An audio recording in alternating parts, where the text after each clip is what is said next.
Baiklah,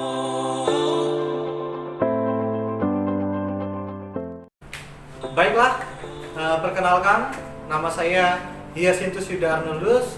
Saya mahasiswa PPG UNY Angkatan 3 kelas B. Saya akan menampilkan video pembelajaran yang saya lakukan. Baiklah, untuk kegiatan peer teaching pada kali ini, saya memulai pembelajaran dengan mengucapkan salam. Selamat pagi kepada anak-anak dan menanyakan bagaimana kabarnya. Setelah bertanya, anak-anak langsung menjawab, selamat pagi Pak Yuda, dan lain sebagainya. Selanjutnya saya melakukan absensi dengan format yang sudah saya berikan. Menuliskan nama, kemudian hadir. Anak-anak menjawab, selamat pagi, kemudian menjawab dengan hadir. Untuk teman-teman yang belum bergabung, saya minta teman-teman yang lain bisa menyapanya untuk bisa bergabung di dalam grup pembelajaran hari ini. Selanjutnya, setelah semua hadir, maka saya akan memulai pembelajaran dengan berdoa. Berdoa sesuai dengan ajaran agama masing-masing. Dengan saya kirimkan format tulisan berbentuk doa untuk dibaca masing-masing pribadi. Setelah itu, saya menanyakan apakah sudah berdoa. Anak-anak menjawab sudah.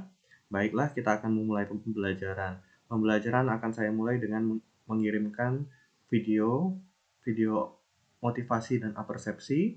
Anak-anak diminta 5 menit untuk menontonnya. Setelah menonton, saya tanyakan apakah sudah menonton video tadi. Jika sudah, saya minta anak-anak untuk menuliskan pertanyaan di dalam grup ini. Kemudian ada yang bertanya, kenapa balon airnya bisa bergerak? Nah, jadi balon air yang itu bisa bergerak, kenapa? Selanjutnya, setelah bertanya, ini ada yang bertanya juga, bolanya bisa menari-nari, kenapa ya Pak? Nah, saya tidak langsung menjawab, melainkan saya sampaikan bahwa itulah yang akan kita lakukan kegiatannya pada hari ini melalui diskusi kelompok. Setelah itu saya memberikan tujuan pembelajaran hari ini. Tujuan pembelajaran hari ini, apakah sudah dibaca? Ternyata mereka sudah membaca tujuan ini. Selanjutnya, saya langsung meminta anak-anak masuk ke dalam grup-grup kecil ya untuk melakukan diskusi kelompok berdasarkan lembar kerja yang akan saya bagikan. Kemudian yang saya nilai adalah keaktifan menjadi patokan dalam penilaian grup. Jadi dengan demikian anak-anak diharapkan bisa sangat aktif di dalam grup. Kemudian selain keaktifan, saya juga melakukan keterampilan. Saya sampaikan kepada anak-anak bahwa keterampilan mengemukakan pendapat yang baik merupakan poin tambahan bagi anak-anak. Selanjutnya di dalam grup kecil saya kirimkan lembar kerja peserta didik. Untuk setiap kelompok berbeda, kelompok 1 dengan LKPD 1, kelompok 2 dengan LKPD 2, kelompok 3 dengan LKPD 3. Mereka akan membahas pertanyaan dan praktikum yang ada di dalam LKPD ini. Terlihat bahwa di dalam kelompok mereka sangat aktif, saling bertanya dan saling menjawab.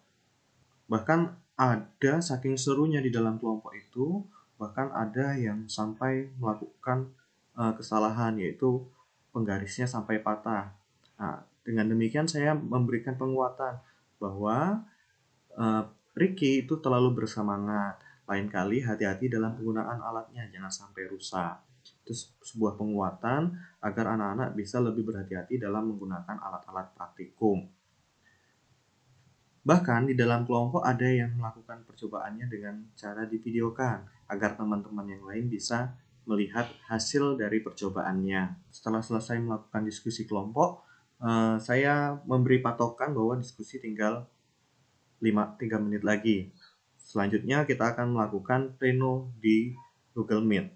Selanjutnya, saya mengirimkan link Google Meet untuk kita bersama-sama melakukan pleno. Pleno akan dilakukan dengan cara presentasi kelompok, salah satu perwakilan kelompok untuk mempresentasikan hasil dari percobaan yang telah mereka lakukan dan diskusi yang telah mereka lakukan. Selanjutnya kita akan melihat proses di dalam pleno. Kita akan lihat tahap-tahapan ketika mereka melakukan presentasi hasil percobaan mereka. Baiklah, kita akan langsung memulai pleno kita. mengutarakan hasil dari kerja pribadi dan diskusi kelompok tadi. Apakah sudah ditunjuk untuk perwakilan kelompok untuk menyampaikan hasilnya? Sudah, Pak. Oke, sudah. Kelompok 2 saya, Pak. Oke, kelompok 1 siapa ya? Oke, Bu Novida ya, silakan. Setelah tadi kami melakukan percobaan ya Pak ya, tadi ada yang divideokan tapi untuk saya sendiri tadi nggak divideokan apa hasilnya. Waktu menggosok-gosokkan kertas transparansi, setelah itu didekatkan ke potongan tisu, ternyata tisunya itu terangkat Pak, tertarik seperti itu Pak. Ya, selanjutnya untuk kelompok 2 tadi Ibu Jamilah ya. Iya, Pak. Oke, silakan. Tadi saya udah coba, Pak. Sisir saya gosokin ke rambut, terus saya deketin ke kertas kecil-kecil, kertasnya nempel. Tapi gosokinnya harus lama ya, Pak ya? Iya. Dan rambutnya nggak boleh basah loh, Pak. Ya, betul. Kenapa tuh, Pak, nggak boleh basah? Harus kering, Pak. Oke, mungkin teman-teman yang lain, ini ada pertanyaan yang bagus dari Bu Jamila. Mungkin menjadi netral ya Pak. Jadi kertasnya itu nggak tertarik gitu Pak di penggarisnya. Mungkin penggarisnya nggak bermuatan, Pak. Oke, karena tidak bermuatan, penjelasan yang sangat baik. Secara sederhana, ketika rambut kita basah, itu elektron tidak bisa berpindah langsung dari rambut menuju ke penggaris. Begitu juga sebaliknya dari penggaris ke rambut, karena di sana terhalang oleh air ya, sehingga dinetralkan. Betul jawaban dari Ibu Anissa. Baiklah, kita beri tepuk tangan untuk kelompok 2. Selanjutnya untuk kelompok 3 silahkan menyampaikan hasil diskusinya. Iya Pak. Ya. Tadi udah mencoba penggaris digosok dengan kain wol, kemudian didekatkan. Nah itu nanti akan saling menjauh Pak. Oke.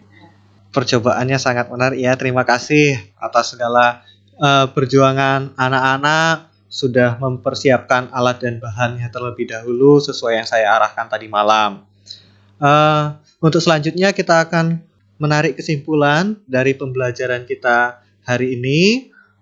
Mungkin ada teman-teman apa yang sudah teman-teman dapatkan selama pembelajaran kita hari ini? Ada yang ingin menyampaikan? Jadi tahu ya Pak, kalau misalkan listrik itu bisa dihasilkan dari penggaris atau pisir yang digosokkan ke rambut, ya Pak. Itu bisa menimbulkan listrik. Bukan menimbulkan listrik, lebih tepatnya menjadi bermuatan listrik karena perpindahan elektron, Pak. Oke.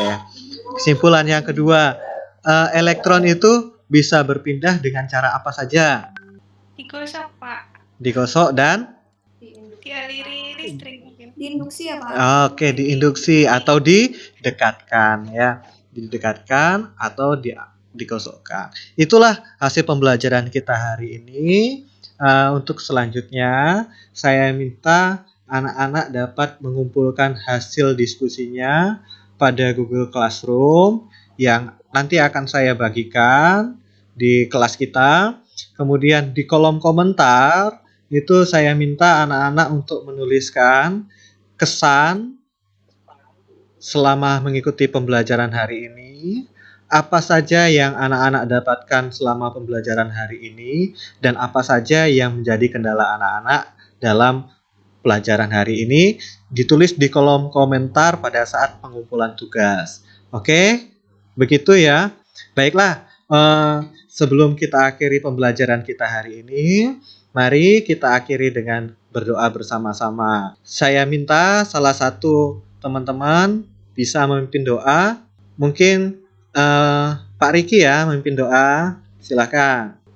Setelah melakukan pembelajaran dan sebelum kita istirahat, marilah kita berdoa terlebih dahulu. Berdoa dapat dimulai. Selesai.